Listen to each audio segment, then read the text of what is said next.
वृन्दावनेश्वरी तवैव पदारविन्दम्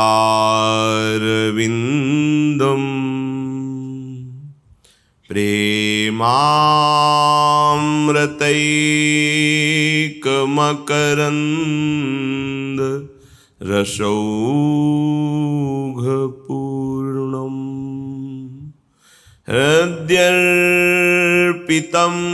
मधुपते स्मर्तापमुग्रम्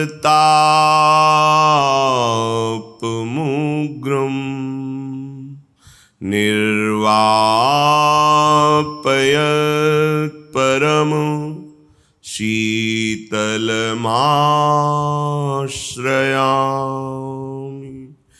निर्वापयत्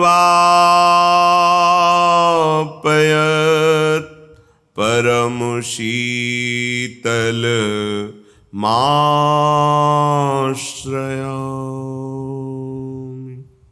राधा राधा राधा राधा राधा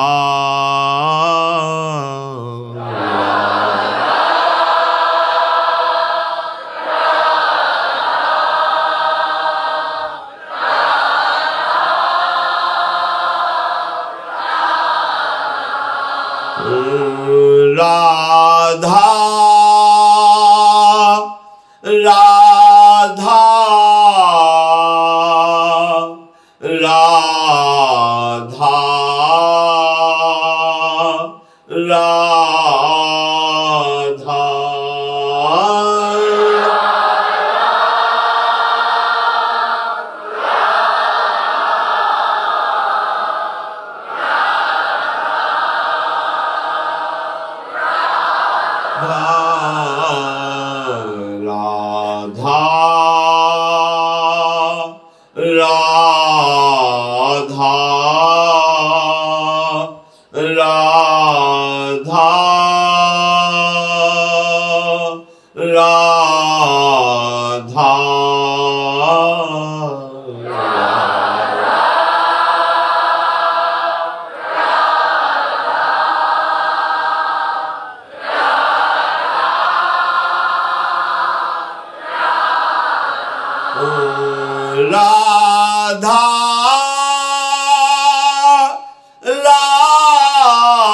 राधा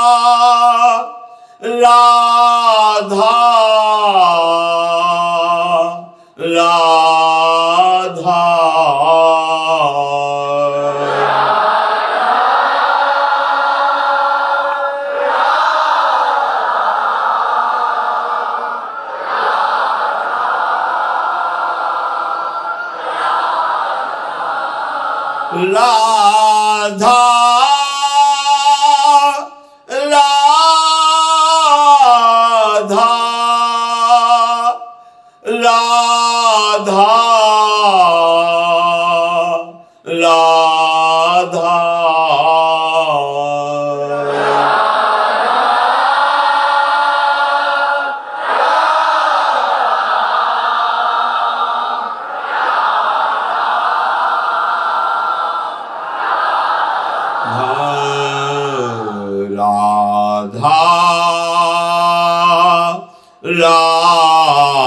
राधा राधा राधा राधा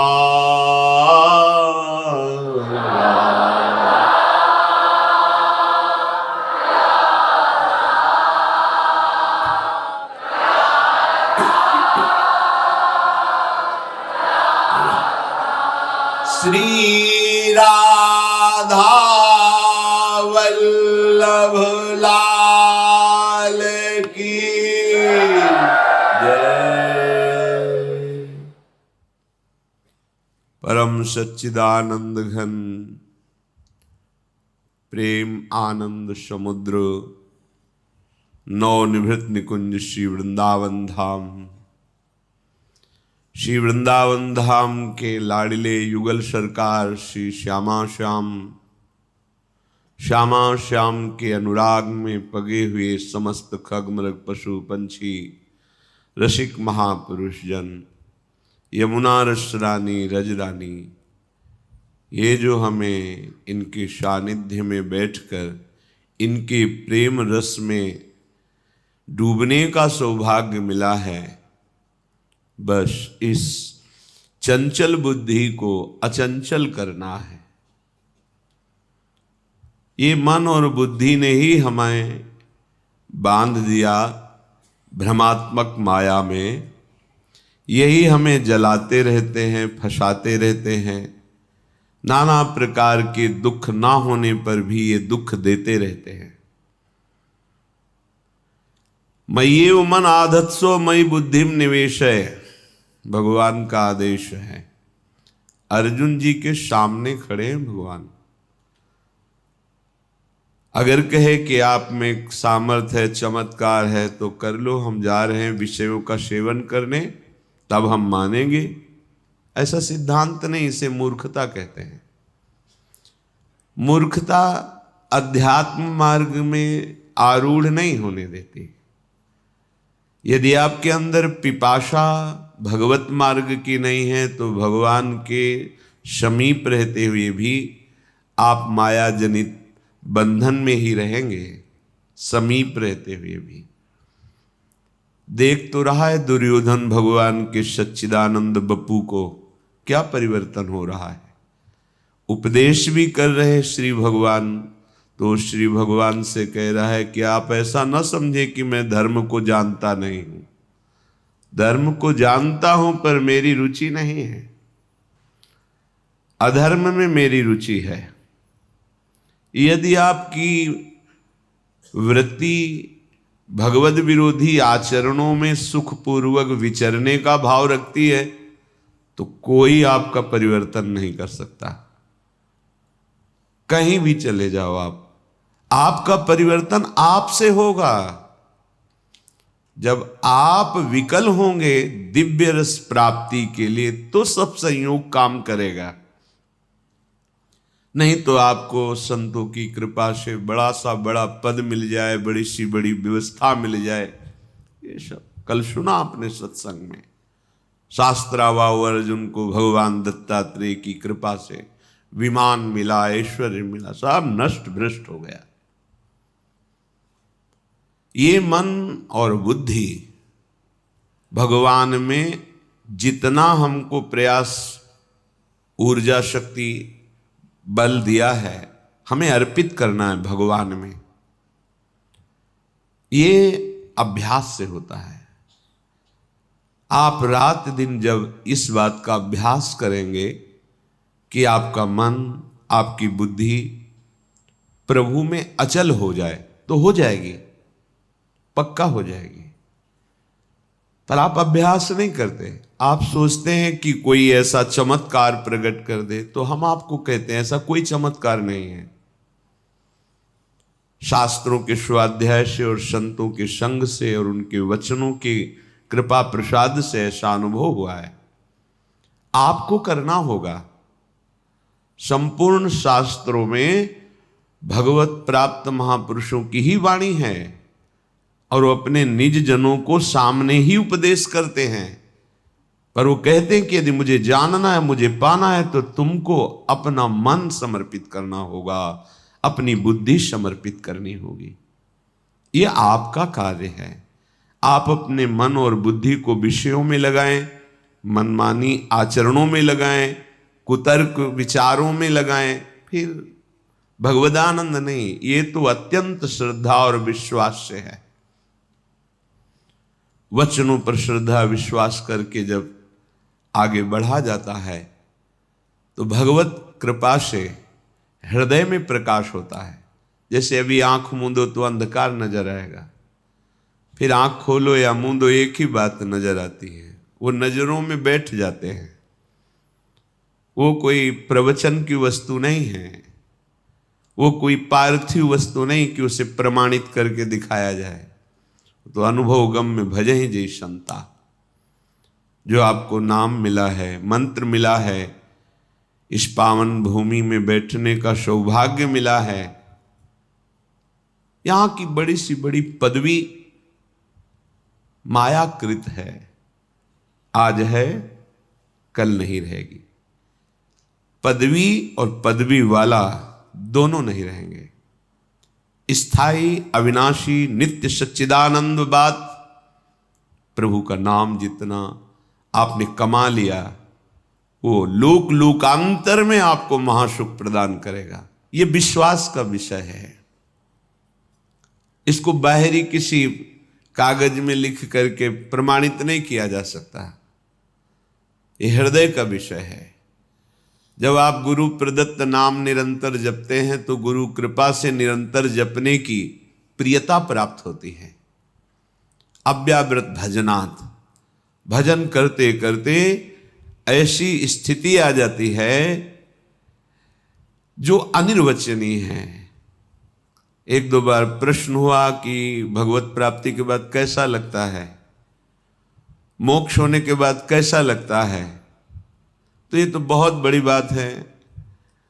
बहुत सुंदर गुलाब जामुन आपको पवावें, कैसा लगा आपको? मीठा नहीं, वैसे कैसा लगा? बहुत अच्छा नहीं, कैसा? बहुत अच्छा कैसा लगा? अब बोलो, आप कहोगे खा के देख लो, बस यही उत्तर होगा।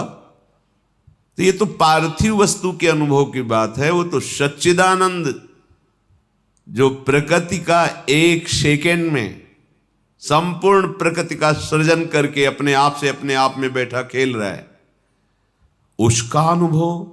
और फिर वो बतावे कि ऐसा लगता है, नहीं। ये वाणी के अगोचर विषय है। मूकास्वादनवत अनुभव गम में भजे जे संता। ये तो अनुभव का स्वरूप है। तिल भर पृथक न रहा, बढ़ चला परम नवीन अतुल रस रंग। कभी बढ़ी व्याकुलता होती, फिर जब होता अमिलन भान। तुरत प्रकट हो कर स्मृति में, तुम करते सुखद स्पर्श का दान। तब से कभी वियोग, कभी मिलन होता, फिर कभी मिलन संभोग। रहती प्रिय अनुभूति बाहे, अंतर रहता नित रस संयोग। ये स्थिति जागृत होती है। निरंतर नाम मंत्र की स्मृति में डूबा उपासक तिल भर पृथक न रहा। तिल भर भी अब अंतर नहीं रह गया। किसी ने प्रश्न किया, क्या जीव कभी भगवान हो सकता है क्या? अभी आप जानते नहीं हैं, जीव कभी हुआ ही नहीं, आपको समझ में ही नहीं। यही तो भ्रम है। जीव कभी हुआ ही नहीं। जीव किसे कहते हैं? जिसने शरीर को मैं मान लिया उसे जीव कहते हैं, और जिसने शरीर राग का त्याग कर दिया उसे शिव कहते हैं। शिवोहम सोहमस्मृति वृत्ति अखंडा। कुंडल नाम आकार का हुआ है सोना ही, कंकण नाम आकार का हुआ है सोना ही, हार नाम उसी स्वर्ण का ही है। ये नाम रूप गलित कर दो तो बचा क्या? स्वर्ण ही। तुम्हारा जीव संज्ञक संबोधन शरीराभिमान के कारण है, नहीं तुम शिव स्वरूप ही हो, भगवत स्वरूप ही। तिल भर पृथक न रहा, तस्मित तज्जने भेदा भावात। जो निरंतर भगवत चिंतन में मगन है, जिनका कहीं कोई शरीर भान इंद्रिय सुख नहीं रह गया, उनमें और भगवान में अंतर नहीं। अंतर ना होते हुए भी एक अंतर है। मोरे मन प्रभुवस विश्वासा, और राम ते अधिक राम कर दासा। अधिक राम कर दासा। भगवान के रहते हुए भी हमारी माया की वृत्तियां नष्ट नहीं हुई, वो हृदय में अभी बैठे हैं। पर भगवान के प्रेमी महाभागवत का आश्रय लेकर उनके वचनों के अनुसार चलो तो बैठे नहीं रह सकते, यहां छुप कर नहीं बैठे रह सकते, वो प्रकाशित हो जाएंगे। बढ़ चला परम नवीन अतुल रस रंग, जिसकी त्रिभुवन में किसी से भी तुलना नहीं दी जा सकती। कैसा स्वाद है भगवदानंद, बोले अमुक जैसा, उदाहरण ही नहीं है, वो अद्वितीय है। तिल भर पृथक न रहा, बढ़ चला परम नवीन अतुल रस रंग। किससे उदाहरण दे? भगवदानंद कैसा, बोले ऐसा नहीं है ही नहीं, वो केवल अद्वितीय है, और वो केवल अनुभव में, जाने मोरी छाती वाणी भी नहीं। ध्रुवदास जी कहते हैं जिन नेत्रों ने देखा उनको बोलने की सामर्थ्य नहीं, जो वाणी बोल रही उसने देखा नहीं, कैसे बात को बतावें। कभी बड़ी व्याकुलता होती है, कब? जब एकदम भाव आया, अरे प्रभु हमसे दूर हैं, अभी अभी उन्हीं में डूबे हुए हैं। क्षण में भाव आया, मैंने तो कभी उनको एक बार भर नेत्र भी नहीं देखा। दहाड़ मार के रोना शुरू हो गया। फिर तुरंत क्षण में भाव बदला, सामने मुस्कुराते युगल सरकार, परमानंद में निमग्न कृतकृत्यता का अनुभव। कभी बड़ी व्याकुलता होती, फिर जब होता अमिलन भान, तुरंत प्रकट होकर स्मृति में तुम करते सुखद स्पर्श का दान।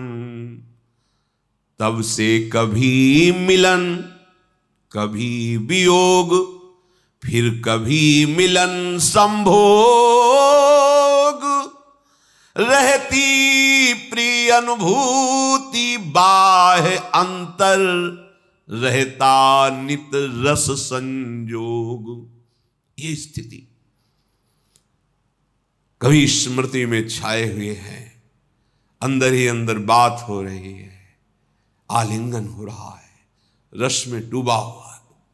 ये मम भक्ति युक्तो भुवनम पुनात, सतरति सतरति सा लोकांतारयति।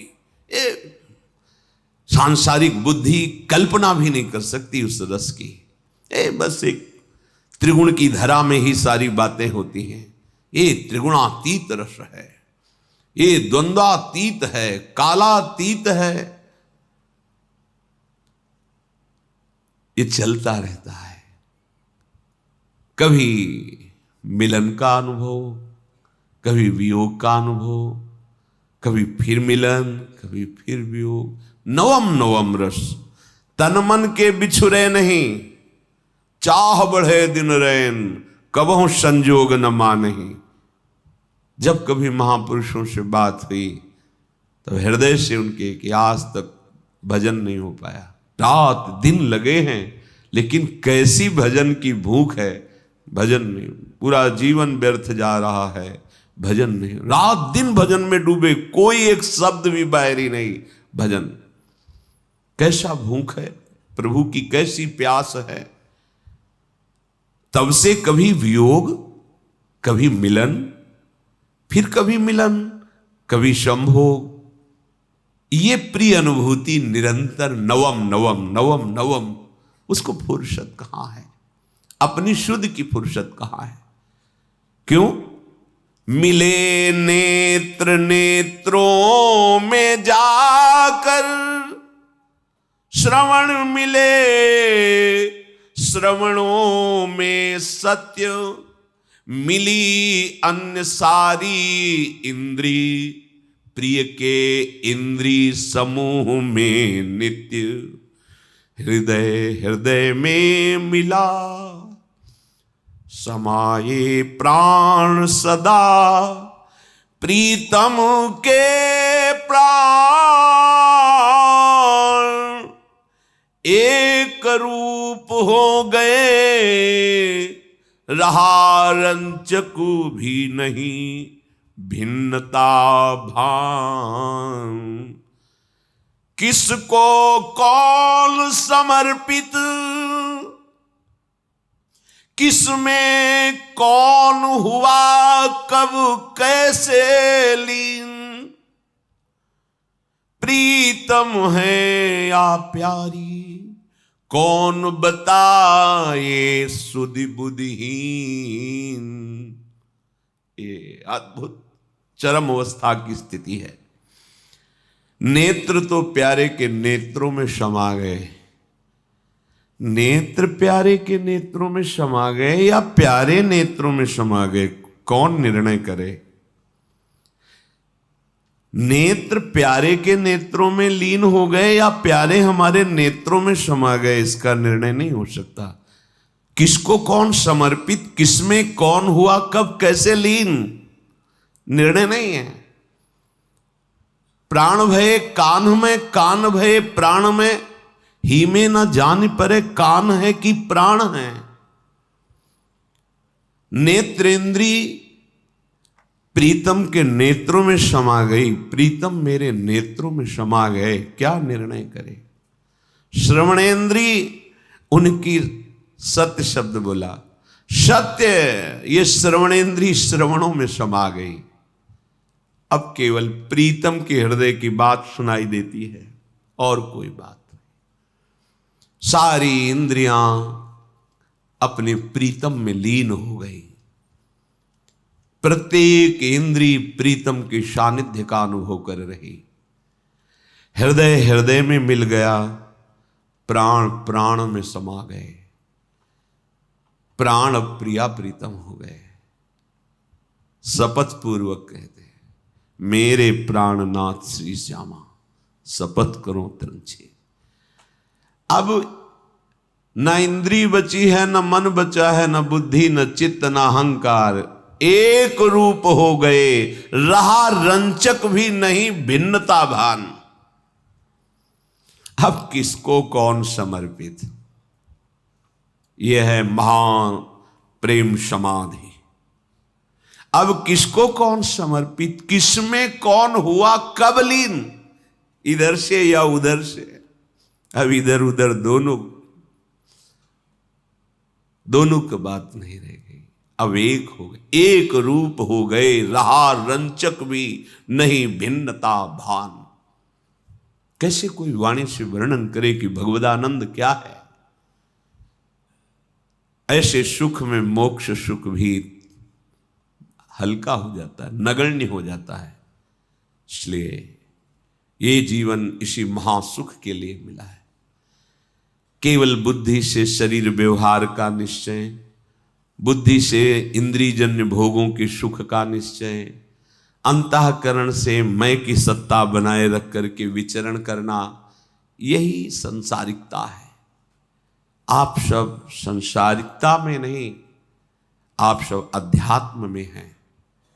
उठने की कोशिश करो, जहां हो ये भूमिका स्थायी नहीं है।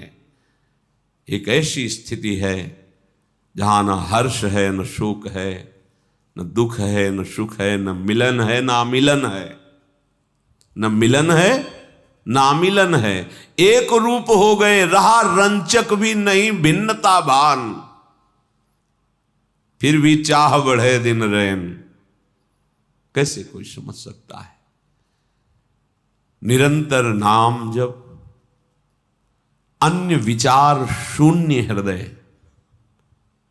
ये बहुत बार आपसे कहा है, उपासक यदि जल्दी लाभ लेना चाहता है तो दूसरों की बातों को सुनना बंद करे। हम जो सुनते हैं, जो देखते हैं, जो बोलते हैं, तीन का साधना में बहुत बड़ा प्रभाव पड़ता है। ध्यान दीजिए, आप जो बोलते हैं, आप जो देखते हैं, आप जो सुनते हैं, वही आपका प्रधान चिंतन बनता है। और चिंतन जो करते हैं वैसी आपकी स्थिति होती है। इसलिए रसना कटो जो अनरटो, निरख अनफुटो नयन, और श्रवण फुटो जो अनसुनो। श्री राधा जी तीन के लिए का, तीन का बड़ा प्रभाव होता है और हम इन तीन पर ध्यान नहीं देते। जो मन आया वो बोलते गए। धर्म का ज्ञान नहीं, शास्त्र स्वाध्याय नहीं किया, किसी भी बड़े महापुरुष पर टिप्पणी करने में हमें कोई भय नहीं लगता।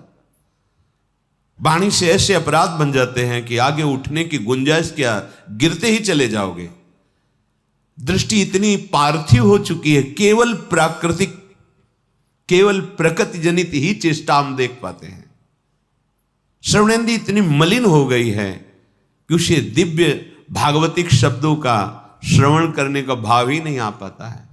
और ये चिदानंद मार्ग है, प्रेम मार्ग है। पहले तो स्वीकार करें कि हम योग्य नहीं हैं, हमारा निर्णय ठीक नहीं है, फिर हम शास्त्र और सदगुरु के निर्णय को स्वीकार करें। हमें खूब पता है कि हमें बहुत ज्ञान है, चाहे जितना तुम्हें ज्ञान हो वो प्राकृतिक ही है। चिदानंद मार्ग का ज्ञान महापुरुषों का सेवन करने से होता है, पढ़ने से भी नहीं होता। पढ़कर दूसरे को सुना दिया, वाहवाही मिलेगी, प्रणाम नमस्कार आदि आदि, पर आपको तत्वबोध नहीं होगा। महाराज युधिष्ठिर जब तीर्थ यात्रा में भ्रमण कर रहे थे तो एक दिव्य ऋषि प्रकट हुए और उन्होंने कहा कि युधिष्ठिर, चाहे बृहस्पति के समान किसी को ज्ञान हो, पर जब तक वो ज्ञान वृद्ध का सेवन नहीं करता तब तक उसे तत्वबोध नहीं होता। बहुत आनंद मिला इस बात को पढ़ के और इस पर चिंतन भी हुआ कि परम सत्य है। जैसे किसी संत महापुरुषों के पास कभी कोई संत गए और ये प्रश्न किया कि अभी हमारी अमुक भूमिका पे प्रवेश नहीं हुआ, तो पूछते थे किन महापुरुष की सेवा में हो, किसकी सेवा में हो? नहीं, सेवा तो नहीं होगा, नहीं होगा। ये होता ही अनुगत होकर के है। देहाती भाषा में जब गंगा किनारे भ्रमण, कितने वर्ष लंगोटी धोई किस महात्मा की? नहीं है, नहीं होगा। ये तब से नहीं होने वाला। सुन रहे हो ना, ये जो पावन चरित्र सुन रहे हो महापुरुष, ये तब से होने वाला नहीं है। जब तक किसी भगवत प्रेमी महात्मा के अनुगत होकर उनके शासन में आपने साधना नहीं की, उनकी आज्ञा के अनुसार नहीं चले, ये बोध होने वाला नहीं। मोक्ष मूलम गुरु कृपा, ये कृपा से बोध होता है। नायमात्मा प्रवचने न लभ्या न मेधया न बहुधा श्रुते न, बहुत सुनने वाले हो, बहुत बोलने वाले हो, बहुत बुद्धिमान नहीं होगा। बिना भगवत प्रेमी महात्माओं के संग का तात्पर्य होता है उनके रंग में रंगने के लिए व्याकुलता होनी, उनके अनुसार चलना। क्यों में उन्हें नित एक धर्मिन संग रंग बढ़त नित नित सरस नित नित प्रेम अभंग, यह जो कृपा हरिवंश की। बढ़िया अवसर मिला है, जीवन को ऐसी महान स्थिति में पहुंचा दो जहां से कभी भ्रष्ट नहीं होना होता। वो अमोघ स्थिति है, सब कुछ खुले नेत्रों से दिखाई देगा। इन्हीं नयनन सब सुख देखें, अपनो जन्म सुफल कर लेखें। इन्हीं नेत्रों से, ऐसे इन्हीं नेत्रों में वो नेत्र प्रकाशित हो जाते हैं, जिसे भगवत रसिक जी कहते हैं, चश्मा नित्य बिहार को दियो बिहारिन मोए। इन्हीं नेत्रों में वो नेत्र प्रकाशित हो जाते, खुले हो या बंद हो, अपने प्राणाराध्य प्रभु को निरखता रहता है, उनकी एक एक चेष्टा देखता रहता है, उनकी एक एक वृत्ति मनोवृत्ति देखता रहता है, प्रभु की मनोवृत्ति एक एक मन मन की रुचि जान नेह विधि। अपार आनंद, वो आनंद कहीं ब्रह्मा को भी पद में भी नहीं है भाई। इस मृत्यु लोक के सुखों की तो बात जाने दो। एक बार ये जन्म प्रियालाल के चरणों में देते हैं, दृढ़ निष्ठा करके। अब चाहे प्राण चले जाएं, ऐसा कष्ट मिले, चाहे सारा संसार हमें सम्मान दे, दोनों तरफ हमें दृष्टि नहीं डालनी, अपने लक्ष्य की तरफ दृष्टि डालनी। एक क्षण के लिए भी हम प्रभु को ना भूलें। फिर देखो आनंद, देखो कैसा आनंद आता है। इन भोग सामग्रियों के लिए आप परेशान हैं, ये मायाकृत है, तो आपके पीछे डोलेंगी। अभी आपको पता नहीं है ना, रहस्य पता नहीं है, इसलिए आप पागल घूम रहे हो इंद्रियजन्य भोगों को संग्रह करने में। अरे ये तो तुम्हारे पीछे डोलेंगे, बाधा रूप से डोलेंगे, तुम्हें बाधा पहुंचाने के लिए। जिनकी तुम आराधना करते हो भोगों की, वो भोग तुम्हारी आराधना में बाधा पहुंचाने के लिए आएंगे। बस विश्वास मान करके राधा राधा को, न कोई बाधा तुम्हें गिरा पाएगी और न कोई विघ्न तुम्हारे मार्ग में तुम्हें रोक पाएगा। चलते हैं महाभागवत पांडवों के पावन चरित्र का श्रवण करते हैं, जिसमें बड़े बड़े महापुरुषों की पावन चरित्रों में चिंतन करने का सौभाग्य मिलता है। लोमस जी के साथ, शास्त्रों ब्रह्म ऋषियों के साथ महाराज युधिष्ठिर, भीम, नकुल, सहदेव, द्रौपदी ये तीर्थ यात्रा कर रहे हैं और अर्जुन जी देवराज इंद्र की अमरावती में रहकर दिव्यास्त्रों का अभ्यास कर रहे हैं। लुमस जी ने कहा, कुंती नंदन, महेंद्र पर्वत में विराजमान भगवान परशुराम जी का आपने दर्शन किया, अब देखो ये वैदूर्य पर्वत है, यहां जो दर्शन करता है उसे देवपद सहज में प्राप्त हो जाता है, पवित्र लोकों की प्राप्ति होती है। यह वैदूर्य पर्वत त्रेता और द्वापर की संधि में प्रकट हुआ था। इसके दर्शन मात्र से सारे पाप नष्ट हो जाते हैं। और देखो उसी के समीप राजा सरयाति का यज्ञ स्थान है, जहां साक्षात इंद्रदेव ने अश्विनी कुमारों के साथ बैठकर सोमपान किया था। महाभाग ये बड़ा पवित्र स्थान है। यहां भृगुनंदन भगवान च्यवन ऋषि देवराज इंद्र पर नाराज हो गए थे और इंद्र को स्तंभित कर दिया था। अश्विनी कुमारों को सोमपान करने का अधिकार नहीं है वैद्य होने के कारण, पर महाराज च्यवन ऋषि ने उनको वचन दिया कि मैं तुम्हें इंद्र के साथ बैठाल कर सोमपान करने का अधिकार दूंगा। और इसी स्थान पर परम सुंदरी राजकुमारी सुकन्या को महाराज च्यवन ऋषि ने पत्नी रूप में स्वीकार किया। इस पावन तीर्थ को तुम देखो। युधिष्ठिर जी ने पूछा, महातपस्वी भृगुपुत्र महर्षि च्यवन ऋषि ने भगवान इंद्र को स्तंभित कर दिया, क्या अपराध किया था इंद्र ने? तथा ब्रह्मन अश्विनी कुमारों को तो शास्त्रों में हमने पढ़ा है सोमपान का अधिकार नहीं यज्ञ में, फिर महाराज च्यवन ने उनको क्यों सोमपान का अधिकारी बनाया और कैसे, ये मैं सुनना चाहता हूं। लोमस जी ने कहा, युधिष्ठिर, महर्षि भृगु के पुत्र च्यवन मुनि बहुत ही तेजस्वी और तपस्या में बढ़े चढ़े थे। ये जो सरोवर देख रहे हो, इसी के समीप वो मंत्राकार वृत्ति की हुई, बिना हिले डुले शांत से। जब बहुत वर्ष बीत गए उसी स्थिति में, तो धीरे धीरे दीमक लग गई उनके शरीर में, न हिलना न डुलना, शरीर भाव शून्य। कैसी तपस्या हो रही? अपने को केवल राधा राधा बोलना है, सात्विक भोग लगा के प्रसाद पाओ, राधा राधा गाओ, वो मिलेगा जो तपस्या से भी नहीं प्राप्त होता। अपबल, तपबल और बाहुबल ये सब एक अलग है, लेकिन आश्रय लेकर लाडली का राधा राधा इसकी बराबरी नहीं है। इतने दीर्घ काल तक अविचल भाव से बैठे रहे कि उनके शरीर में दीमक ने अपना पिंड बना लिया, बामी बन गई, ऐसे पूरा शरीर रज से ढक गया। आसपास छोटी छोटी लताएं प्रकट हो गई। वो लता और बेलों से आच्छादित बामी केवल दिखाई दे रही थी, मिट्टी की। दीमक ऊपर टहल रही थी। भारी तपस्या का तेज। उसी समय में राजा सरयाति वन विहार के लिए अपने परिकर सहित आए, परिवार, सैनिक, राजमंत्री आदि के साथ, और उस पावन सरोवर में स्नान किया, आचमन किया और वहां विहरण करने लगे। अंतःपुर में 4000 सुंदरी 9 युवतियों के साथ एक सुकन्या नाम की केवल इनके पुत्री थी, जो राजकुमारी, वो भी वहां आई थी। वो सखियों से घिरी हुई वन की शोभा को देख रही थी उसको आश्चर्य हुआ बांबी को देख करके कि ऐसे लताएं झुकी, ये क्या है? राजकुमारी महलों में रहने वाली।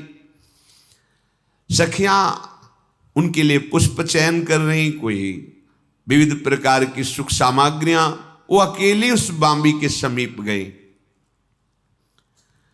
महर्षि का तप तेज सब बांबी से ढका हुआ था, उनको पता नहीं था कोई संत यहां भजन कर रहे हैं। बस केवल आंखें खुली हुई तेजोमयी चमक रही थी। तो उसको लगा कि ये कोई चमकने वाली चीज है। तो इधर उधर देखा तो एक जंगल ही था। तो बम्बूल का बड़ा कांटा लिया और सोचा ये क्या चमक रही है, ऐसे निकालूं। उससे रक्त प्रवाह हुआ। तो उसने सोचा शायद कोई जीव अंदर इसमें रहा होगा। फिर दूसरी आंख, दोनों आंखें फोड़ दी च्यवन ऋषि की।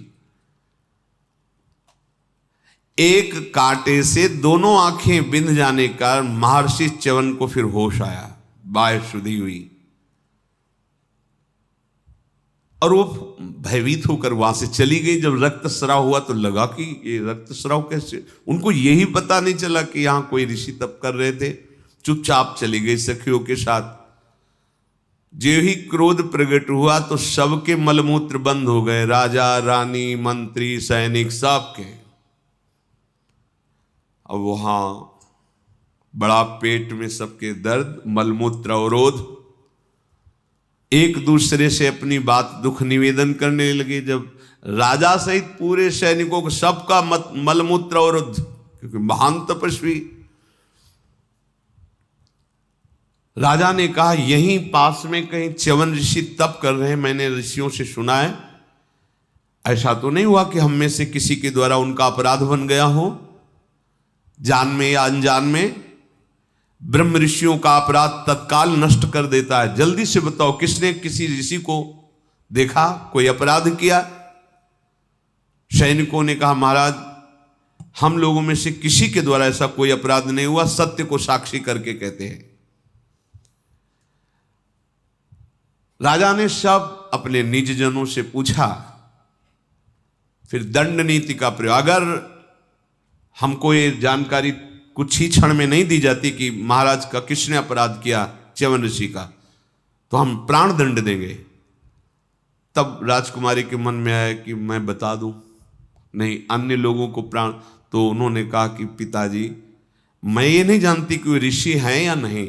एक बांबी थी, उसमें दो चमकदार ऐसे कुछ लग रहे, हमने कांटे से बेधा तो अरे बोले भारी अपराध, ये तो महर्षि च्यवन ही होंगे, ब्रह्म ऋषियों को और गौ आदि को आगे करके, क्योंकि इससे बचाव पक्ष हो जाता है।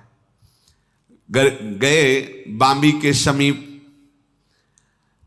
साष्टांग दंडवत की और प्रार्थना की कि भगवान ये बालिका है, इसको पता नहीं था और बांबी के अंदर आप हैं ऐसा किसी को भान भी नहीं था, आप अपराध क्षमा कीजिए, अनजाने में हो गया। बहुत प्रार्थना की। तब च्यवन ऋषि ने कहा कि तुम्हारी पुत्री ने मेरी आंखें ली है ना, बड़ा अहंकार है कि मैं राजकुमारी हूं, अब इसको हमारी सेवा में रहना होगा। आंखें नहीं, कौन सेवा करेगा, इसे छोड़ो। तब मलमूत्र सबका खुलेगा नहीं तो बंद ही रहेगा। राजा ने तत्काल कहा प्रभु सौभाग्य है कि आप इस कन्या को सेवा में स्वीकार करेंगे। हाँ, सेवा ही नहीं, मैं गृहस्थ धर्म में भी इसको अपनी पत्नी रूप में स्वीकार करूंगा। भूपाल स्वीकृत हो तो बताइए। लोमस जी कहते हैं कि हे युधिष्ठिर, च्यवन ऋषि का वचन सुनकर शर्याती जी ने बार बार प्रणाम किया और महाराज आपकी सेवा में समर्पित है। अब वो राजकुमारी मन वचन कर्म से च्यवन जी की सेवा में, उसे बहुत सुख हुआ कि ऐसे बड़े महापुरुष मेरे पति रूप में प्राप्त हुए हैं। रात दिन उनकी सेवा में, बड़ी बात है महलों में रहने वाली राजकुमारी ऐसे महान तपस्वी की सेवा में समर्पित। सुकन्या रात दिन हृदय में प्रफुल्लित होती कि मेरा कितना बड़ा सौभाग्य है, प्रतिदिन जिनके दर्शन दुर्लभ हैं, ऐसे महापुरुष की सेवा का मुझे सौभाग्य मिला। ये सौभाग्य का विषय चिंतन करना पवित्र हृदय का लक्षण है। नहीं तो ऐसा भी सोच सकती थी कि कहाँ है जंगल में इस कोट से रहना और कहाँ महलों में रहना। इसके सेवा में, भाव में, उमंग में समय कट रहा था। एक दिन वो स्नान करके उसी सरोवर से निकली तो दोनों अश्विनी कुमार, जो वैद्य हैं देवताओं के, जिनके अंश से नकुल सहदेव जी प्रकट हुए, ये वहां से जा रहे थे तो देखा अब ब्रह्मचर्य, ब्रह्म ऋषि की सेवा, और राजकुमारी थी बहुत ही सुंदर। तो आपस में उन्होंने बात की कि ऐसी देव कन्या तो मैंने स्वर्ग में भी नहीं देखा, क्योंकि जो भगवत आराधन में होता है उसमें एक दिव्यता होती है, एक दिव्य आकर्षण होता है। उस राजकन्या को देख करके जो देव मार्ग से जा रहे थे अश्विनी कुमार उनके समीप आए और उनसे कहा कि मैंने आज तक कभी तुम्हें देवलोक में दर्शन नहीं किया, पर तुम देव कन्या जैसी ही लगती हो। तुम कौन हो? क्या तुमने किसी पति का वरण किया है? हम आपका परिचय जानने के लिए उत्सुक हैं। सुकन्या ने हाथ जोड़कर, क्योंकि वो देवता है, हाथ जोड़कर कहा, देवेश्वरो, आपको विदित होना चाहिए मैं महाराजा सरियात की पुत्री और महान तपस्वी च्यवन ऋषि की पत्नी हूं।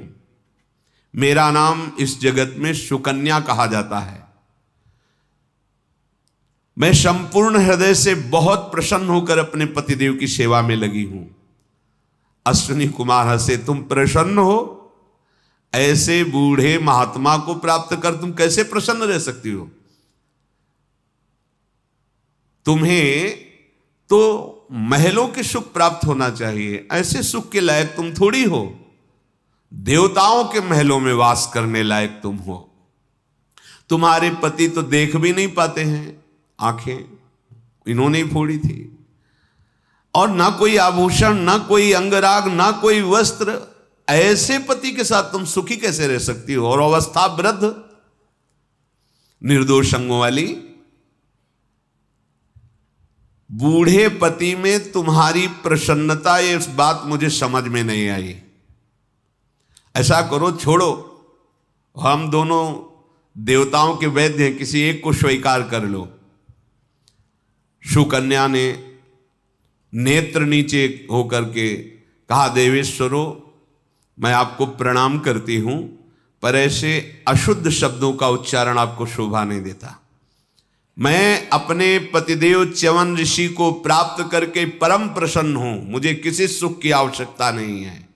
मेरे विषय में पुनः आप ऐसे शब्दों का भी उच्चारण न करें। तो वो दोनों प्रसन्न हुए और बोले, मैं तुम्हारी परीक्षा ले रहा था, देख रहा था कि तुम्हें पति में अनुराग है या विवश होकर तुम उनकी सेवा में हो। अच्छा, तुम्हारे इस पति भक्ति से मैं प्रसन्न हूं। तुम्हारे पति को मैं अभी तरुण और नेत्रवान बना देता हूं, क्योंकि मैं देवताओं का वैद्य हूं, मेरे पास ऐसी औषधियां हैं। पर फिर एक शर्त है, इस सरोवर में मैं औषधि डालूंगा और च्यवन ऋषि के साथ तीनों प्रवेश करेंगे, च्यवन ऋषि और हम दोनों अश्विनी कुमार, और तीनों एक जैसे निकलेंगे और तुम पहचान लोगी अपने पति को, तो तुम्हें, नहीं तो जिसको, फिर वही तुम्हारा पति होगा। ये सुकन्या ने कहा, ये तो मैं अपने पति के चरणों के सेवा बल से, ये तो आप निश्चिंत रहो, मैं पहचान लूंगी। च्यवन ऋषि के पास गए, प्रार्थना की। च्यवन ऋषि ने स्वीकार कर लिया और कहा कि सुकन्या, जैसा ये देव वैद्य कहते हैं वैसा ही तुम करो। पति की आज्ञा पाकर सुकन्या ने अश्विनी कुमार से कहा कि आप शीघ्र कृपा करें, मेरे पति को रूप और यौवन और नेत्र प्रदान करें। उसी सरोवर में उन्होंने दिव्य औषधि डाली और तीनों उस जल में प्रवेश कर गए, और एक ही क्षण में तीनों वैसे ही रूप से निकले, दिव्य रूप। ना उनका अश्विनी कुमार, ना उनका च्यवन रूप, तीनों एक जैसे रूप। उन तीनों रूपों को देखकर सुकन्या ने मन में संकल्प किया, मैं मन वचन कर्म से अपने पति के ही चरणों में प्रेम करती हूं। मेरे पातिव्रत धर्म के प्रताप से मुझे पता चल जाए कि मेरे च्यवन ऋषि कौन है। दृष्टि डाली और कहा ये हमारे पति है, पहचान लिया। बल होता है, पातिव्रत धर्म में बहुत बड़ा बल होता है। प्रसन्न हो गए अश्विनी कुमार, तुम्हारी पति भक्ति से मैं बहुत प्रसन्न हुआ शोभने। अब ये सदैव यौवन ही रहेंगे और इनके नेत्र अब दिव्य दृष्टि से संपन्न हो गए हैं। महातेजस्वी च्यवन ऋषि भी बहुत प्रसन्न हुए, एकदम यौवन स्वरूप नेत्र। अश्विनी कुमारों से कहा कि आपने मुझे यौवन अवस्था प्रदान की, अब मैं तुम्हें कुछ देना चाहता हूं। तुमको देवताओं के यज्ञ में भाग नहीं मिलता, सोमपान नहीं मिलता, मैं यज्ञ करूंगा और इंद्र के साथ तुम्हें सोमपान करवाऊंगा, बराबर बैठाल करके। अश्विनी कुमार प्रसन्न होकर बोले कि असंभव सा लगता है, क्योंकि देवराज इंद्र के विरुद्ध में आप ऐसा। च्यवन ऋषि ने कहा, अभी तुमने तपस्वियों की तपस्या का चमत्कार नहीं देखा है, वैद्य का चमत्कार तो तुमने दिखाया, अब तपस्या का चमत्कार हम दिखाएंगे। युधिष्ठिर तदनंतर राजा सरयाति को बुलाया, सुकन्या के पिता को, और कहा मैं एक दिव्य यज्ञ करना चाहते हैं, व्यवस्था कीजिए। तो राजा थे। च्यवन ऋषि को स्वस्थ और नेत्र युक्त देख करके उनको बहुत प्रसन्नता हुई। आदेश हुआ राजा के सब सामग्री यज्ञ की तैयार की जाए। च्यवन ऋषि ने कुछ और यज्ञ कराने वाले ब्रह्म ऋषियों को बुलाया, साथ में जो अनुकूल व्यवस्था करते हैं। तदनंतर शुभ नक्षत्र शुभ दिन में यज्ञ मंडप तैयार किया गया। यज्ञ मंडप में यज्ञ प्रारंभ की तो यज्ञ में बहुत अद्भुत बात हुई। महर्षि च्यवन ने दोनों अश्विनी कुमारों को यज्ञ भाग सोमपान देने के लिए जो ही निश्चय किया तो देवराज इंद्र प्रकट हो गए। इंद्र बोले, मुने सिद्धांत का विरोध मत कीजिए। अश्विनी कुमार वैद्य हैं, देवताओं में समान बैठ करके यज्ञ भाग या सोमपान पाने के अधिकारी नहीं। वैद्य वृत्ति के कारण इनको सोमपान का अधिकार नहीं मिला है। च्यवन ऋषि ने कहा कि इंद्र, ये दोनों अश्विनी कुमार देवता हैं, उत्साही हैं, महान बुद्धिमान हैं और रूप संपत्ति में सबसे बढ़कर के हैं। इन्होंने मुझे दिव्य अजर और दिव्य नेत्र दिए, बुढ़ापा रहित यौवन स्वरूप, और मैं अब इनको देना चाहता हूं सोमपान। तुम्हारा सिद्धांत तुम अपने पास रखो, मैं सोमपान इनको कराऊंगा, कोई नहीं रोक सकता। आज से तुम्हें देवताओं की पंक्ति में इनको बैठाल कर सोमपान कराना होगा। इंद्र बोले, बिल्कुल नहीं, ये चिकित्सा का कार्य करते हैं, अधिकतर ये मृत्यु लोक में गुप्त रूप से विचरते हैं, इन्हें सोमपान का अधिकार प्राप्त नहीं है तो नहीं है। लोमस जी कहते हैं, धर्मराज युधिष्ठिर जब देवराज इंद्र ने बार बार मना कर दिया तो भृगुनंदन च्यवन ऋषि ने उनकी अवहेलना करके और मंत्रोच्चारण किया सोमपान कराने के लिए। सोमरस ग्रहण करने के लिए जे ही देने को किया तो वज्र देवराज इंद्र का प्रधान अस्त्र है। वज्र जे प्रगट हुआ, भारी गड़गड़ाहट जैसे हजारों बिजलियां एक साथ गड़की, और अश्विनी कुमार च्यवन ऋषि इन सब पर क्रोधित होकर प्रहार करने के लिए उठाया। अश्विनी कुमारों ने कहा, देखो संभालो, देवराज इंद्र प्रहार करना चाहते हैं। तिष्ठ, वहीं वैसे ही जैसे मूर्ति खड़ी हो जाए, वज्र लिए बस ऐसे ही खड़े हो गए। च्यवन ऋषि ने उनके शरीर को स्तंभित कर दिया, न हिल सकते हो न डुल सकते हो, केवल बोल सकते हो, केवल बोल सकते हो बस। अब उनकी भुजा वहीं स्तंभित हो गई और मंत्रोच्चारण पूर्वक आहुति सोमपान कराया और कहा, देवराज इंद्र तुम देखना चाहते हो कि तुम बहुत बड़े बलशाली हो, हम ऋषियों के एक स्वाहा में तुम स्वाहा हो जाओगे, तुम्हें अभी पता नहीं। जे भी उन्होंने मंत्र का उच्चारण किया और संकल्प किया कि देवराज इंद्र को मारने के लिए शक्ति उत्पन्न हो, तो उसी समय एक भयंकर कृत्या उत्पन्न हुई। महापराक्रमी विशालकाय दैत्य रूप, जिसका नाम मद नाम के दैत्य का प्रादुर्भाव हुआ। कोई भी देवता या असुर इस पर विजय प्राप्त नहीं कर सकता था। बड़ा भयंकर मुख, थोड़ी धरती से लेकर आकाश तक इतना मुंह फैला हुआ। देवराज इंद्र तो स्तंभित थे ही, वो मुंह बाए हुए यमराज की भांति मदासुर देवराज इंद्र की तरफ बढ़ा। वो भय से व्याकुल हो गए, पुकारने लगे, त्राहिमाम ऋषिवर त्राहिमाम। बस केवल बोल सकते हो, हिल तो सकते नहीं। घबरा गए, पसीना जैसे भय से नहीं आने लगता, ऐसे ओठ चाटने लगे देवराज इंद्र, अब तो खा जाएगा ये। मैं निश्चित करता हूं कि आज से अश्वनी कुमार हमारे समान है, हमारे बराबर बैठेंगे, सोमपान करेंगे, आप जो जो कहोगे सब। बस आप रोक दो इस कृत्या को। आपके द्वारा किया हुआ जो भी संकल्प है वो मिथ्या नहीं होगा। हे ऋषिवर, आप मुझे प्राण दान दीजिए। भृगुनंदन, मैं आशीर्वाद देता हूं आप में दिव्य शक्तियों का प्रकाश हो जाए, आप प्रसन्न हो जाएं। और मैंने तो ये आपका बलवीर प्रकाशित करने के लिए ऐसा किया था। मैं कहा मेरे में सामर्थ्य कहां कि मैं आपका विरोध कर सकूं। विनय, इसे साम विनय कहते हैं। शाम के द्वारा, शाम नीति के द्वारा सामने को प्रसन्न करना, सामने वाले को। भृगुनंदन महात्मा च्यवन जी शांत हो गए और कहा, देवेंद्र तुम समस्त दुखों से मुक्त हो जाओ। वो उनके शरीर में संचार हुआ। अब जो कृत्या प्रकट हुई थी उसने कहा मुझे आहार चाहिए, क्योंकि आपने संकल्प से प्रकट किया है। किसको मारूं, आदेश दो, किसका नाश करूं। तो ऋषि ने कहा, बहुत ध्यान से सुनना। मदम च व्यभजद राजन पाने स्त्री सुच वीर्यवान अक्षेषु मृगयायाम च पूर्व सृष्टम पुनः पुनः। जाओ, मदासुर को आदेश किया, जो दूसरे स्त्री के साथ छल करके भोग कर रहा है उसके सुकृतों का नाश कर दो। मद्यपान, जो मदिरा पीता है उसके सुकृतों का नाश कर दो।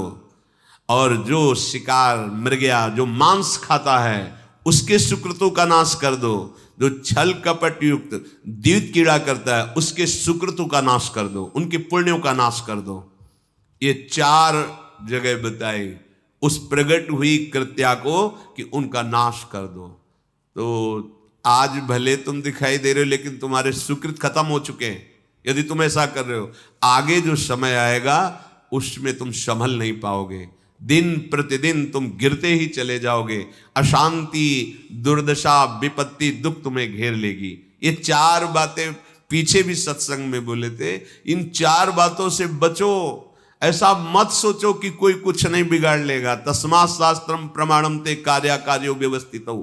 मदम च व्यभजत राजन पाने स्त्रीषु च वीर्यवान अक्षेषु मृगयायाम च पूर्व सृष्टम पुनः पुनः। तुम बार बार उन लोगों के सुकृतों को नष्ट कर दो जो दूसरों की स्त्री के साथ भोग करते हैं, जो शराब पीते हैं, जो मांस खाते हैं, जो छल कपट चोरी जुआ खेलते हैं। अश्विनी कुमार समस्त देवता देवराज इंद्र इस बात का अनुमोदन किया। शरीयत की यज्ञ पूर्ण कराकर लोकों में अपनी अद्भुत शक्ति विख्यात करके वक्ताओं में श्रेष्ठ च्यवन ऋषि अपनी मनोनुकूल पत्नी सुकन्या के साथ वन में तप परायण हुए। युधिष्ठिर, ये वही सरोवर है। इस सरोवर में स्नान करने से समस्त रोगों का नाश हो जाता है। तुम स्नान करो और देवताओं और पितरों का तर्पण करो। भरतनंदन, इस सरोवर का और सिकताक्ष तीर्थ का दर्शन करो। ये सामने सैंधवारण्य है, यहाँ जो नदी प्रवाहित हो रही है उसमें चलकर पितृ तर्पण करो। लोमस जी विविध तीर्थों का दर्शन महाराज युधिष्ठिर को करा रहे हैं। राजर्षि देखो, ये महर्षि गणों से सेवित पुण्य यमुना जी हैं। जिनके तट पर अनेक महात्मा भजन और यज्ञ तपस्या परायण रहते हैं। ये यमुना जी का जो सेवन करता है उसे कभी यमराज के यहाँ नहीं जाना पड़ता। ये समस्त भयों और मोह को नष्ट करने वाली हैं। कुंती नंदन, यहां महान धनुर्धर राजा मानधाता ने बहुत सी यज्ञ की है। महाराज युधिष्ठिर जी ने पूछा कि आपने अभी मानधाता, ये मानधाता कौन थे? तो उन्होंने कहा कि युवनास्य के पुत्र मानधाता थे, पर ये किसी स्त्री से प्रकट नहीं हुए। ये महाराज युवनास्य से ही प्रकट हुए हैं, उन्हीं के पेट से। महाराज ये तो बड़े आश्चर्य की बात है, किसी पुरुष के गर्भ में बालक हो, ये तो आश्चर्य की बात है। मानधाता कैसे प्रकट हुए, इनका नाम मानधाता कैसे हुआ? ये सब पाप नाशक चरित्र आप कृपा करके सुनाइए। इक्ष्वाकु वंश में युवनाशु नाम से प्रसिद्ध एक राजा हो गए। उनका स्वभाव था प्रचुर दक्षिणा वाली यज्ञ करके भगवान को प्रसन्न करना। ये महान व्रत का पालन करने वाले थे, पर भाग्य से इनकी कोई संतान नहीं हो रही थी। तब इन्होंने विचार किया कि दो ही मार्ग हैं, या तो गृहस्थ में रहकर भजन करते हुए संतान उत्पत्ति करना, या फिर गृहस्थ का त्याग करके वनवास करते हुए भजन करके भगवान को प्राप्त करना। पुत्र तो हो नहीं रहा, तो निराश होकर के, अभी विरक्त भाव नहीं लिया था, वन में भजन कर रहे थे। एक दिन इनको बहुत प्यास लगी। प्यास से दुखी होकर के उनका कंठ सूखने लगा, तो पास में एक आश्रम दिखाई दिया जो भृगु जी का था। वहां च्यवन ऋषि और भी बहुत से ऋषि रात्रि में शयन कर रहे थे। पर जब च्यवन ऋषि को पता चला था कि पुत्र शोक से व्याकुल, तो उन्होंने एक मंत्र से अभिषिक्त करके कलश में जल रखा था और ये विचार किया था कि कल बुलाएंगे महाराज को और महारानी को, और महारानी से कहेंगे जल पी लो तो तुम्हारे सुंदर पुत्र हो जाएगा, बहुत ही बलवान और धर्मात्मा। उस कलश में ऐसे वस्त्र से ढक करके वहीं बीच में रखा हुआ था। अब आश्रम में वो जल से प्यासे थे, तो वहां प्रवेश किया, देखा सब ऋषि सो रहे हैं। जल को ढूंढा तो कपड़े के नीचे ढका हुआ कलश, तो वो शीतल जल पूरा प्यास में पी गए जल, और वेदी पर कलश ऐसे खाली रख दिया। कलश रखते समय ऋषि जगे, तो उन्होंने देखा युवनाश को। सब ऋषियों ने कहा गजब हो गया, अब क्या होगा? ये कलश का जल तुम पी गए महाराज, इसमें तो हमने संकल्प करके अपने तपोबल से पुत्र प्रकट होने का मंत्र से अभिषिक्त किया है। उन्होंने कहा मैं तो बहुत प्यासा था, प्यास से हमारे प्राण निकल रहे थे, मैं बहुत सुखी हुआ है जल पी करके। बोले सुखी तो हुए, लेकिन गर्भ रह जाएगा अब आपके, क्योंकि ये जल को तो हमने मंत्र के द्वारा। सब ऋषि एकत्र हुए। भगवान च्यवन जी ने कहा भगवान का विधान कोई टाल नहीं सकता, ऐसा ही होना था, इसलिए आपने इसे पान कर लिया। ब्रह्म तेज से संकल्पित जल कभी व्यर्थ नहीं हो सकता। अब आपका उदर बढ़ेगा, आपके उदर में गर्भ बढ़ेगा, पर हम लोग इसे टाल नहीं सकते, पर तुम्हें पीड़ा से बचा सकते हैं। मंत्र दिया कि इसका अनुष्ठान करो, जिससे तुम्हें गर्भ बढ़ने की पीड़ा और गर्भ प्रकट होने की पीड़ा ये सब नहीं भोगनी पड़ेगी। पर तुम्हारे उदर से एक महान दिव्य पुत्र प्रकट ही होगा, उसको टाला नहीं जा सकता। जैसा उन्होंने नियम बताया था, अब उनका गर्भ बढ़ने लगा महाराज के उदर में। बहुत वर्ष बीतने के बाद बाईं कोख फाड़ करके बालक प्रकट हुआ। बाईं कोख फटी, पर वो मंत्र पहले से चल रहा था, इसलिए फटते ही फिर बाईं कोख ठीक हो गई और वो मरे नहीं, जीवित रहे। पहले ही मंत्रों में बड़ी सामर्थ्य है। अब ना वैसी पवित्रता रह गई है, ना वैसी भावनाएं रह गई हैं कि हम मंत्र में लगे। ऐसे ऐसे दिव्य मंत्र हैं, पर पवित्रता ना होने के कारण, जितेंद्रियता ना होने के कारण उनका अनुष्ठान ही नहीं हो पा रहा है। कोई भी दुख तुम्हें छू नहीं सकता। भगवान नाम हम कह रहे कुछ नहीं, भगवान नाम, राधा राधा बोलो, कृष्ण कृष्ण बोलो, देखो तो निरंतर जप के तो देखो। कोख फटी, पुत्र प्रकट हुआ, कोख अपने आप ठीक हो गई और स्वस्थ हो गए वो, सूर्य के समान तेजस्वी बालक। अब जीवन कैसे चले, बालक तो प्रकट हो गए, अब कोई उनके दुग्ध थोड़ी है कि पान करके वो बालक उदर पोषण करे। तो बालक रोने लगा। देवराजेंद्र प्रकट हुए और उन्होंने अपनी तर्जनी अंगुली अमृत श्राव जिससे उसके मुख में डाला और कहा माम अयम धाता, इसीलिए उनका नाम मान धाता पड़ा, मैं इसका पोषण करूंगा। तर्जनी अंगुली से अमृत रस के द्वारा उस बालक का पोषण, वही महाराज मानधाता हुए जो बहुत ही याज्ञिक और भगवान के भक्त, और शौभरी जी ने जिनकी 50 पुत्रियों से ब्याह किया। इसके बाद वितस्ता नदी जिसे झेलम नदी कहते हैं, वहां लोमस जी ने दर्शन कराया युधिष्ठिर जी को, बहुत शीतल निर्मल जल, वहां महर्षि गणों के साथ उन्होंने तर्पण और जप आदि किया। फिर जला उपजला नाम की 2 नदियों का दर्शन कराया। इसके बाद कहा कि ये वो क्षेत्र है जहां महान राजा उशीनर सदैव शरणागतों की रक्षा और यज्ञ परायण होकर के भगवान का भजन करते थे। उशीनर को जो पदवी मिली है वो अद्भुत मिली है, महाराज शिवी। तो युधिष्ठिर जी ने पूछा ऐसा कौन सा धर्म कार्य किया जिससे उनको ऐसी अद्भुत पदवी मिली। तो बोले एक दिन की बात है कि महाराज शिवी अपने राज सिंहासन पर बैठे हुए थे, तो इंद्र ने बाज पक्षी का रूप धारण किया और अग्नि देवता ने कबूतर का रूप धारण किया। बाज कबूतर को झपट रहा है, कबूतर जाकर के महाराज शिवी की गोद में बैठ गया। ऐसे गोद में दुलार करने लगे शिवी जी। सामने देखा बाज, बाज ने कहा सावधान राजन, आपको तो बहुत धर्मात्मा कहा जाता है, फिर आप ये धर्म विरुद्ध आचरण कैसे कर रहे हैं? मेरे आहार कबूतर को आप अपनी गोद में बैठाल के दुलार क्यों कर रहे हैं? मैं भूख से पीड़ित हूं और ब्रह्मा ने बाज को कबूतर का आहार करना निर्धारित किया है, इसलिए मेरा धर्म है इसको मार के खाना। मैं अपने धर्म से हूं, आप अपने धर्म का परित्याग मत कीजिए। महाराज शिवी बोले पक्षीराज, ये कबूतर तुमसे डर कर घबरा कर मेरी शरण में आया है, ये अपने प्राण बचाने के लिए मेरा आश्रय लिया है। मैं अगर इस कबूतर को तुम्हें सौंप दूं तो मेरा धर्म चला जाएगा, धर्म रहित जीवन व्यर्थ है। देखो ये कथाएं, हर कथा से हमें उपदेश मिलते हैं। अगर कोई हमारी शरण में आ गया है तो हमारे प्राण भले चले जाएं।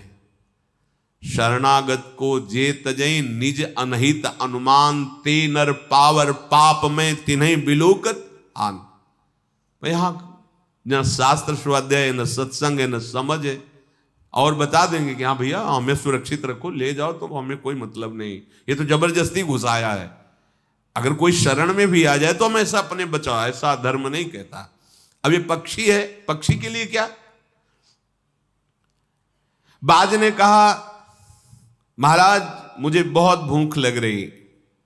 शिवी जी ने कहा देखो देखो ये कितना भयभीत है कबूतर, भय से कांप रहा है, प्राणों की रक्षा के लिए मेरी शरण ली है, और ऐसी दशा में मैं यदि कबूतर को तुम्हें दे दूं तो मैं सबसे बड़े पाप का अधिकारी बनूंगा, निंदा की बात होगी। नहीं नहीं, एक ब्रह्म ऋषि की हत्या करने का जो दंड मिलता है शरणागत के त्यागने को, उसको वही दंड मिलता है। मैं ऐसा अपराध नहीं कर सकता। आहारात सर्वभूतानि संभवन्ति महीपते, आहारेण विवर्धन्ते तेन जीवन्ति जंतवः। महाराज सारे प्राणी आहार से ही उत्पन्न होते हैं, आहार से ही जीवित है, उनका जीवन चलता है। तो आप कह रहे हैं कि मैं ये आहार नहीं दूंगा, ये अधर्म है आपका, आपको देना पड़ेगा। मुझे भोजन से वंचित करोगे तो मैं मरूंगा, जब मैं मरूंगा तो मेरी बाज स्त्री है वो मरेगी, फिर मेरे बच्चे मरेंगे, पूरे परिवार के मरने का तुम्हें अपराध लगेगा। इसलिए आपको कबूतर देना पड़ेगा। महाराज आप बड़े धर्मात्मा हैं, पर धर्म का बड़ा सूक्ष्म विषय होता है। जो धर्म दूसरे के धर्म का नाश कर रहा हो वो कुधर्म ही कहा जाता है। जिस धर्म से दूसरे का नाश हो रहा हो वो भी कुधर्म कहा जाता है। तो आप इस धर्म के गौरव का विचार करके एक कबूतर की रक्षा के लिए मेरा पूरा परिवार दुख में फंस जाएगा, मैं मरूंगा, पत्नी मरेगी, मेरे बच्चे, इसलिए आप इसे दे दीजिए। राजा ने कहा बातें तो तुम बहुत गुणवान व्यक्तियों जैसी करते हो, क्या तुम पक्षीराज गरुण हो? क्योंकि साधारण पक्षी तो ऐसी ज्ञान की बातें जानता नहीं है, पर तुम कोई भी हो, मैं निश्चित ये कहता हूं कि मैं शरणागत के लिए प्राण दे सकता हूं, लेकिन अब इस कबूतर को नहीं दे सकता। विहंगम, तुम्हारा उद्योग केवल भोजन के लिए, मेरा उद्योग धर्म रक्षा के लिए है। तुम्हारे आहार का प्रबंध जरूर करूंगा। इस कबूतर की अपेक्षा जो तुम बोलो, जिसका मांस बोलो, वो मैं तुम्हें दे दूं। बाज ने बोला कि तुमने कभी सुना है कि बाज ने सुअर खाया है कि हिरन खाया है? बाज कबूतर खाता है।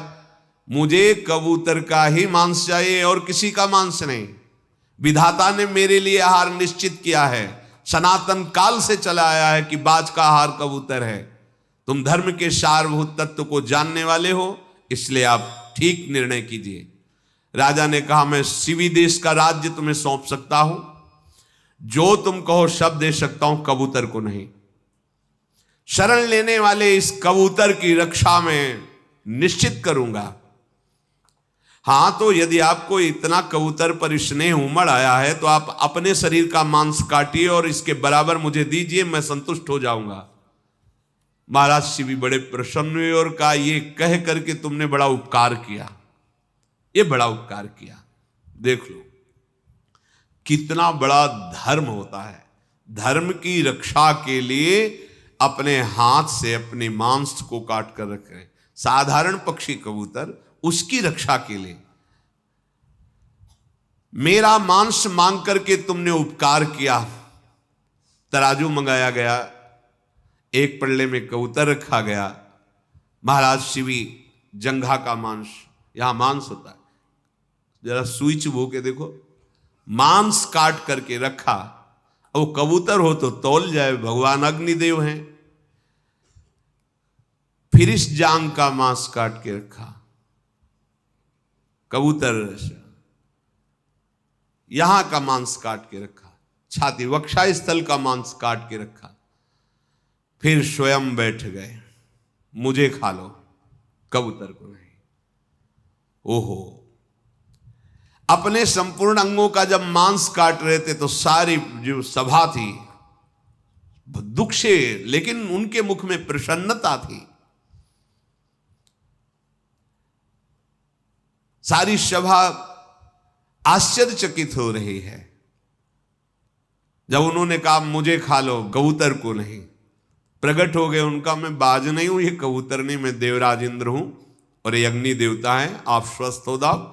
तत्काल शरीर पूर्ण स्वस्थ हो गया और कहा राजन, तुम्हें ऐसे लोगों की प्राप्ति हुई है, आकाश में दिव्य देवता आपका स्वागत करेंगे। आपने कबूतर के लिए अपने देश और अपने शरीर को समर्पित कर दिया। तो ये युधिष्ठिर, ये वही आश्रम है जब महान राजा उशीनर शिवी जी ने भगवान की तपस्या करके भगवत धाम को प्राप्त हुए। इसके बाद सुगंध से सुवासित दिव्य वायु जहां चल रही है और जहां पहुंचना बड़ा कठिन है, लोमस जी ने कहा इसके आगे पैदल चलना तो बड़ा मुश्किल है। तो युधिष्ठिर जी को याद आया घटोत्कच। उसने कहा था जब कभी जरूरत हो तो मेरा स्मरण करना। तो घटोत्कच का स्मरण किया। 10,000 ब्रह्म ऋषि, आकाश जैसा विशाल काय, प्रणाम किया बड़े पिताश्री, क्योंकि भीम छोटे भाई, युधिष्ठिर बड़े, क्या किया है? तो उनका समस्त ब्रह्म ऋषियों सहित हमको बद्रीनाथ भगवान में दर्शन के लिए। अब वहां उस समय बड़ा अगम्य मार्ग था, उन्होंने कहा कि अकेले ही मैं पहुंचा सकता हूं, आपको क्या, आप कहें तो पूरी पृथ्वी को रख के चल सकता हूं, पर हम अपने साथियों को बुलाते हैं क्योंकि ब्रह्म ऋषियों को अलग और आपको अलग ले चलना चाहते हैं, द्रौपदी और आपको, आप हमारी पीठ पे बैठे हैं। तो जैसे विमान पे बैठा जाता है ऐसे ये सब पीठ पे बैठे, और कई उनके मित्र आ गए जो ब्रह्म ऋषियों को, लोमस जी को, सबको अपनी पीठ में बैठाल करके ले गए। बड़ा आनंद, और ऊपर आकाश में जैसे विमान भी चढ़ता है तो उन्हें बड़ा आनंद आया। बद्री विशाल वन में उतरे जाकर, जहां परम पावन त्रिभुवन को पावन करने वाली भागीरथी गंगा जी प्रवाहित होती हैं।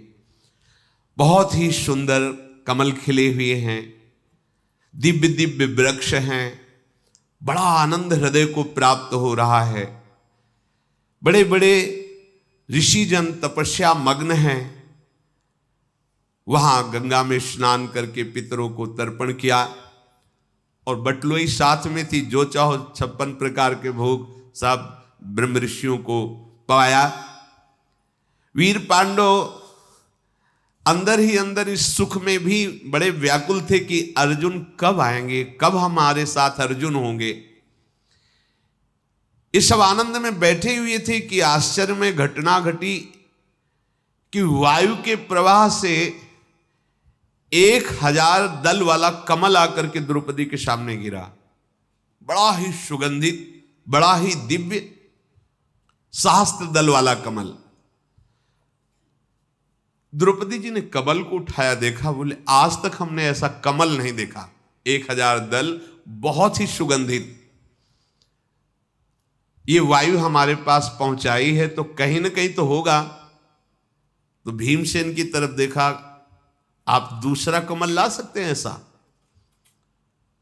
भीमसेन ने कहा, अगर रचना रची है विधाता ने इस कमल की, कहीं और है तो कहीं भी हो, मैं जरूर लाऊंगा।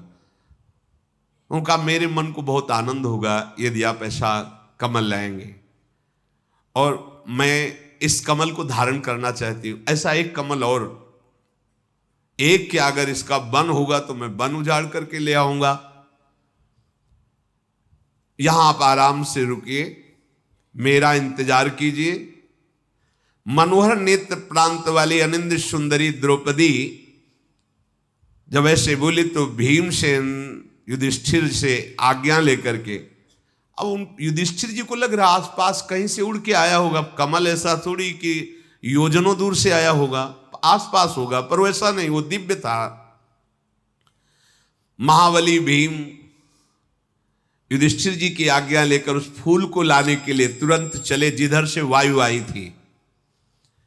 हाथ में उनकी विशाल स्वर्ण से जटित गदा है, जैसे मद रस को बहाता हुआ कोई मतवाला गजराज जैसे पर्वतों को विदीर्ण करते हुए अपनी भुजाओं की टक्कर से बड़े बड़े वृक्षों को तोड़ते हुए वायु वेग से आगे बढ़ रहे हैं।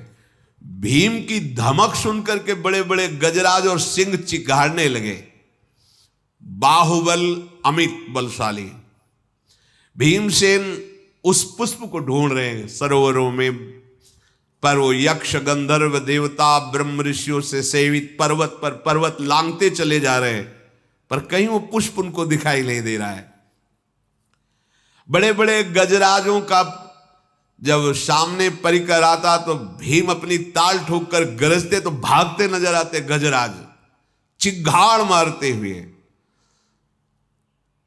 जब कई पर्वतों को लांघ करके भीम आगे गए तो ये जंगली पशुओं का चीत्कार सुन करके हनुमान जी ने सोचा ये तो गड़बड़ कर देंगे, आगे तो देव सिद्धों की भूमि, कोई ऋषि इनको साप दे सकता है। समझ गए कि वायुपुत्र मेरे भाई भीमसेन जा रहे हैं, इनको कोई रोक सकता नहीं, अपराध निश्चित बनेगा, क्योंकि यहाँ एक से एक ब्रह्म ऋषि तप में लगे हैं। तो भीमसेन का मंगल करने के लिए जहां से मार्ग था थोड़ा निकलने का, वहां हनुमान जी महाराज बैठ गए, पूंछ फैला ली और ऐसे बैठ गए। आगे केलों से कदली बन था घिरा हुआ, बड़े ही सुवासित सुगंधित केले, किसी का कोई भय तो है नहीं। अपने प्रहार से केलों के ऐसे वृक्षों गिराते हुए मार्ग बनाते चले जा रहे हैं। जब आगे देखा तो बानर बैठा हुआ है मार्ग में। तब कहा मार्ग छोड़िए। तो जमवाई लेते हनुमान जी ने कहा देखो मैं बूढ़ा हूं, थक गया हूं, रोगी भी हूं, हिम्मत नहीं हमारी उठने की। और अपनी पूंछ को ऐसे फटकार कर, जैसे बिजली की गड़गड़ाहट ऐसी पूंछ उठा के पटकने पे हुई। भीम ने कहा मुझे डर पाओ मत, अगर दोबारा पूंछ फटकारी तो यमराज के पास भेज दूंगा। अब भीम तो, हनुमान जी मुस्कुराए। भीमसेन के रोंगटे खड़े होने लगे बल से, मतलब एक आवेश जनित। विशाल भुजाओं वाले भीमसेन ने चकाचौंध करने वाली बिजली सी आंखें हनुमान जी की। हनुमान जी ने ऐसे देखा, देख क्या रहे हो, हटो मार्ग से। फिर आराम से देख रहे हैं भीम के शरीर को कि हाँ है वायुपुत्र मेरे जैसा है, बलवान है। फिर शांति से ऐसे परम बुद्धिमान महाबलवान भीमसेन ने, तुम मार्ग रोककर हिमालय की तरह बैठे हो और मेरी आवाज सुनकर तुम्हें भय नहीं लग रहा है, इससे लगता है कि तुम यमराज का दर्शन करोगे, अर्थात मरना चाहते हो। हनुमान जी बोले भैया मैंने तो कुछ कहा नहीं, मैं तो रोगी हूं और बीमार आदमी पड़ा हूं। अब तुम इतने समझदार हो, बलवान हो, तो भला वैसे ही मैं बीमार हूं, काहे को पीड़ा दे रहे हो? तुम्हें दया करनी चाहिए हम पर। देखो हम तो पशु योनि में हैं और आप तो धर्मात्मा बलवान मनुष्य योनि पर हो, तो तुम्हें हम पशुओं पर दया करनी चाहिए ना। पर पता नहीं तुम्हारे जैसे बुद्धिमान लोग इतना अभिमान क्यों करते हैं अपने बल का। ऐसा अभिमान नहीं करना चाहिए जैसा तुम बोल रहे हो कि हम यमराज के पास भेज देंगे। तुम्हें धर्म का ज्ञान नहीं है क्या? मालूम होता है तुमने वयोवृद्धों की सेवा नहीं की है। हमें लगता है तुम्हारी मंद बुद्धि, इसलिए तुमने महात्माओं का संग नहीं किया है। बोलो तुम कौन हो, इस वन में क्यों और किस लिए आए हो? यहां किसी मानव का प्रवेश नहीं है, यहां तो सिद्ध महर्षियों का प्रवेश है। जहां तक तुम आ गए हो यहां कोई मानव नहीं आ सकता है। अपना परिचय दो, यहां से आगे क्यों जाना चाहते हो? ये सिद्ध पुरुषों का मार्ग है, तुम्हें कोई ऋषि शाप दे देगा, नष्ट कर देगा। मैं दया से प्रेरित होकर के तुम्हें आगे नहीं जाने दूंगा। यहां तुम्हारा स्वागत है, ये कदली बने, सुंदर सुंदर केला पाओ और वापस लौट जाओ। मेरा कथन तुम्हारे हित के लिए है। उस वचन को सुनकर के भीमसेन ने कहा आप कौन हैं? आपकी बात से तो नहीं लग रहा कि आप बानर हैं, क्योंकि आपकी बात बहुत ज्ञान युक्त है। मेरे शरीर को देखकर तुम्हें भय नहीं लग रहा? भीम ने कहा।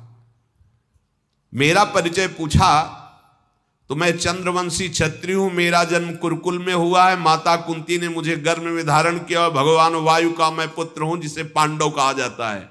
नाम मेरा भीमसेन है। हनुमान जी मुस्कुराए और कहा वायु पुत्र हो? हाँ मैं भगवान वायु का पुत्र हूं। तो भैया मेरा परिचय सिर्फ इतना है कि मैं बानर हूं, बूढ़ा हूं, थक गया हूं और मैं मार्ग तुम्हें नहीं दूंगा। लौट जाओ, नहीं तो तुम्हारे प्राण संकट में पड़ जाएंगे। भीमसेन ने कहा वानर, इतने बोलने की हिम्मत किसी में नहीं कि मेरे प्राण संकट में पड़ जाएंगे। मतलब अब तुम दुष्परिणाम भोगना ही चाहते हो। अब मैं सीधे पूछ रहा हूं, रास्ता दोगे कि नहीं, या मेरे हाथों से मरोगे? हनुमान जी ने कहा भैया बताया ना मैं रोगी हूं, मेरे में उठने की सामर्थ्य नहीं। जाना चाहते हो तो आप मुझे फेंक दो और निकल जाओ। भीमसेन ने कहा शास्त्र आदेश करता है किसी जीव को लांघना बड़ा भारी पाप है। हर विषय को समझ करके अगर हम जीवन जिए तो निष्पाप जीवन। अब किसी को भी लांघते नहीं, किसी को भी लांघना नहीं। जैसे कोई सो रहा है, कोई पशु भी है या आप साइड से निकल जाइए, मार्ग ना हो तो भले जगा कर अलग कर, लेकिन नांगना नहीं चाहिए। सहसा किसी को देखो, जैसे आजकल नहीं लोग लात मार देते हैं किसी भी पशु को। एक लात ही मारी थी विभीषण जी को, विनाश लीला प्रारंभ हो गई थी। कुछ ऐसे अपराध जिनको तुम जानते ही नहीं हो, किसी भी जीव को नहीं लांगना है। जैसे व्यक्ति सो रहे हैं, आप लांगते हुए जा रहे हो, आपके पुण्य नष्ट होते चले जा रहे हैं। बोले शास्त्रों में वर्णन है कि किसी भी शरीरधारी के शरीर को लांघना नहीं है। मैं शास्त्र विरुद्ध आचरण नहीं करता, तुम्हारा उल्लंघन नहीं करता। शास्त्रों के द्वारा मुझे पता चला है भूत भावन भगवान सब में विराजमान है, इसलिए किसी की अवहेलना नहीं करनी चाहिए। अगर तुम मुझे ऐसा समझते हो तो मैं एक छलांग में पूरा ये पर्वत लांग सकता हूं, तुम क्या चीज हो? भीम ने कहा। हनुमान जी मुस्कुराए, अच्छा तो तुम्हारी इतनी छलांग है? बोले मेरी तो इतनी छलांग, लेकिन मेरे भाई की इतनी छलांग है, पूरे समुद्र को लांग गए थे। अच्छा तुम्हारे भाई का क्या नाम? बोले हनुमान जी। हनुमान जी मुस्कुराए, अच्छा तुम्हारे समुद्र लांग गए थे? हाँ। हनुमान जी बोले तो मैं तुमसे एक बात जानना चाहता हूं कि तुम्हारे भाई समुद्र को लांग गए थे, इस विषय में तुम कुछ और प्रकाश डाल सकते हो? भीमसेन ने कहा प्रकाश क्या, त्रिभुवन में मेरे भाई का यश है। वानर प्रवर, महाबुद्धिमान, महाबली, राम भक्त हनुमान, ये मेरे बड़े भाई हैं। सद्गुण सदैव उनका वर्ण किए रहते हैं। महान प्रशंसनीय, बुद्धि बल धैर्य उत्साह, और शास्त्रों में उनकी सदैव जय गाई है। और भगवान के पावन चरित्र में प्रधान स्थान उनका है। वानर श्रेष्ठ हनुमान भगवान श्री रामचंद्र जी की प्रिया श्री सीता जी की खोज की 100 योजन विस्तार वाले समुद्र को एक छलांग में लांग गए। मेरे पराक्रमी वानरवीर भाई श्री हनुमान जी महाराज हैं। उन्हीं के समान मैं तेजस्वी बलवान और पराक्रमी हूं, मैं एक क्षण में तुम्हें परास्त कर सकता हूं, भीम ने कहा। और उठो, अब मेरा परिचय जान चुके हो, मेरे भाई का भी परिचय जान चुके हो, अब रास्ता दे दो हमें। भीमसेन के इस प्रकार कहने पर हनुमान जी ने कहा उपहास करते हुए, अनघ तो तुम इतने बड़े हनुमान जी के भाई हो और तुम भी बलवान हो, तब तो मेरे ऊपर कृपा ही करनी चाहिए। बूढ़ा कपी जान करके आप अपना मार्ग चयन करो। अगर इसी से जाना चाहते हो तो उठा दो, पूछ पकड़ के उठा के हटा के निकल जाओ। हनुमान जी के ऐसा कहने पर भीम ने कहा अब समझ में आ गया कि तुम्हें मरना ही है। भीम ने बहुत बलपूर्वक संकल्प करके पूंछ को पकड़ा बाएं हाथ से, हिली नहीं, तो दाहिना हाथ भी लगाया, फिर भौं टेढ़ी करके पूरा बल लगाया, पूंछ ही नहीं हिली। फिर खड़े हो गए, देखा ऐसा क्या, पर्वत को टक्कर मारे तो चूर हो जाए तो पूंछ नहीं उठा पा रहे। मुखमंडल में निराशा छा गई, सारे अंग पसीने से भीज गए। हनुमान जी मुस्कुरा, उठाओ उठाओ, मैं बूढ़ा हूं तो उठाओ। भीम ने फिर पूंछ उठाने की पूरी शक्ति लगाकर फिर लज्जा से सर झुका करके कहा, मैं अब समझ गया, मैं आपके चरणों में प्रणाम करता हूं। हे कपिप्रवर, मैंने जो अनजाने में आपसे कठोर बातें की, मुझे क्षमा कीजिए। या तो आप भगवान हैं और या कोई सिद्ध महापुरुष ये रूप धारण किए हुए बैठे हैं, बानर तो है नहीं। आप अपना परिचय दीजिए। महाबाहु, यदि आप योग्य समझते हो तो मुझे आप अपना परिचय दीजिए। मैं आपकी शरण में हूं, मैं बिल्कुल अपना अपराध स्वीकार करता हूं। आपसे असभ्य बर्ताव किया तो शिष्य जानकर क्षमा कीजिए और आप मुझे अपना परिचय बताने की कृपा करें। भीम के ऐसा कहने पर मुस्कुराए और कहा, परिचय जानना चाहते हो? केसरी के क्षेत्र में जगत के प्राण स्वरूप भगवान वायु देवता से प्रकट हुआ मैं हनुमान हूं। वानरराज वानर यूथपति, पराक्रमियों का पराक्रमी, सूर्य नंदन सुग्रीव की रक्षा करने वाला मैं ही हनुमान हूं। भीम, जिसकी मैंने मित्रता स्वीकार की, उसे कभी छोड़ा नहीं और उसकी विजय श्री करवा के छोड़ा है। अग्नि को साक्षी करके भगवान राम से मित्रता सुग्रीव की कराई और विरोध करने पर बाली का वध करवाया। महाबली प्राणाराध्य दशरथ नंदन भगवान श्री राम, भगवान श्री हरि ही हैं। वो जब मनुष्य रूप धारण करके इस भूतल पर आए और अपनी पिता की आज्ञा पालन करने के लिए अपनी प्रियाजू के साथ, छोटे भाई लक्ष्मण के साथ दंडकारण्य में आए, तो उन धनुर्धरों में श्रेष्ठ रघुनाथ जी की सेवा करने का मुझे अवसर मिला। दंडकारण्य में आकर जन स्थान में एक दिन दुरात्मा राक्षस रावण माया से सुवर्ण रत्न में विचित्र मृग का रूप धारण कराने वाले मारीच का वहां भेजना, प्रभु का उसका वध करना, सीता जी का अपहरण छल पूर्वक होना, सीता जी के अपहरण होने पर उनकी खोज में प्रभु को आगे बढ़ना, महात्मा सुग्रीव के साथ मित्रता करके किष्किंधा का राज्य प्रदान करना, पूरे रामचरित्र का संकेत में हनुमान जी ने वर्णन किया।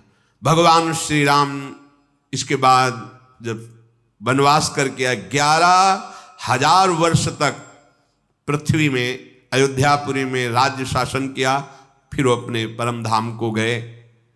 भीम, जहां तुम आए हो यहां केवल देवता और गंधर्व आकर मुझे रामचरित्र सुनाते हैं, यहां दूसरों का प्रवेश नहीं है।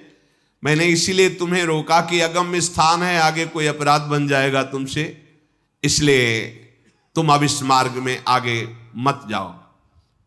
हनुमान जी के ऐसा कहने पर भीम आनंद से नाचने लगे कि ओहो, मैं अपने बड़े भाई से ये सभ्य बर्ताव कर रहा था। हनुमान जी के चरण को पकड़ करके प्रणाम किया और मधुर वाणी में कहा, आज मेरे भाग्य उदय हो गए, आपके दर्शन हुए। हनुमान जी ने भीम को गले से लगा लिया। लगे रहो गले से। श्री राधा वल्लभ लाल की।